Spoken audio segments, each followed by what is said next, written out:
baarinimada waalidka loo sameeyo waa deyn maalin unna waa lagu gudi doonaa. Assalaamu calaykum waraxmatullaahi wabarakaatuh.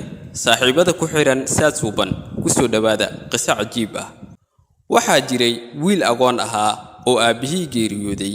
wiilka waxaa soo korsaday hooyadiis ma aysan guursan nin kale oo waxa ay ku dadaashay sidii ay u iftiimin lahayd mustaqbalka wiilkeedii, waxaana ay ku soo korisay duruuf adag iyada oo shaqaynaysa maalintii oo dhan.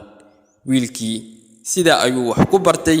markii uu dhameeyay heer jaamacadeed oo uu weynaaday, haddana waxa uu bilaabay in uu wax ka barto masaajidda si uu aakhiradiisa u hagaajiyo. kadib waxa uu ogaaday duruuftii adkeed ay ku soo korisay hooyadiis. sidoo kalena waxa uu bilaabay in uu u duceeyo mar walba uu salaada dugto labadiisa waalid. muddo dheer kadib waxaa geeriyooday hooyadii. aad ayuu u murugooday, waxa uuna meesha ka sii waday in uu u duceeyo labadiisa waalid, waxna uu u sadaqeeyo oo wadooyinka uu maro asagoo raadinaya dad masaakiin ah oo dawarsanaya si uu wax ugu baxsado labadiisa waalid. muddo kadib waa uu guursaday. nasiib wanaag waxaa loo dhalay wiil uu u baxsaday Muxamed. waa uu weynaaday asna sidoo kale. baarinimada waalidka loo sameeyay ilaan waa deene. Maxamed waxa uu bilaabay in uu aruursado lacagihii loo siin jiray bareega iyo lacagihii yaryaraa ee loo siin jiray in uu ku maareeyo noloshiisa. Maxamed waxa uu sameeyay in uu ururiyo lacagihii dhammaan. kadib Maxamed waxa uu ku tukan jiray masaajid u dhowaa iskuulkiisa oo aad u kululaa oo aad loogu baahi qabo in la keeno talaagada laga cabo biyaha.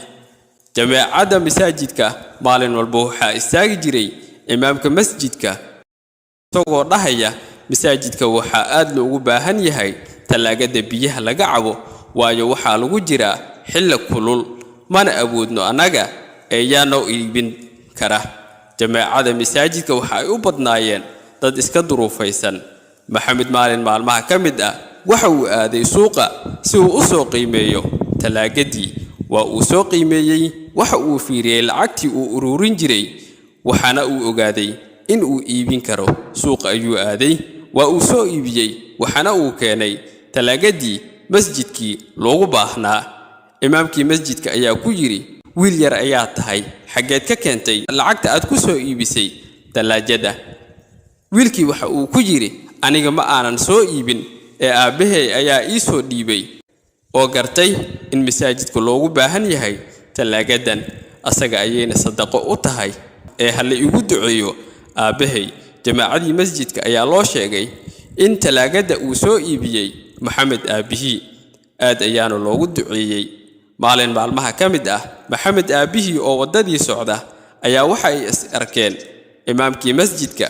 aad ayuuna ugu hambalyeeyay, waxaana uu ku yiri, talaagadii aad noo keentay waa lagu diirsaday, jameecada oo dhan waa ay ku soo duceeyeen. waa uu yaabay, waxa uu ku yiri, talaagada yaa keenay? talaagadu waa midii aad u soo dhiibtay wiilkaagii Maxamed. aabihii waa uu baxay, waxaana uu u tagay wiilkiisii Maxamed. waxa uu ku yiri, Maxamedow maxaad samaysay oo talaagada yaa ku soo dhiibay? waxa uu ku yiri, aaba talaagada aniga ayaan iibiyay, adiga ayaan ku sadaqeeyay si uu ajar kuugu socdo. aabihii oo aad ula fajacsan ayaa waxa uu ku yiri, Maxamedow lacagta xageed ka keentay? waxa uu ku yiri, Maxamed, aaba 5 sano ka hor ayaa iigu dambeysay in aan iibsado xataa xabad nacnac ah oo lacagtii aad isiin jirtay, adiga ayaan ku ururin jiray si aan kuugu bixiyo sadaqo jaariye ah.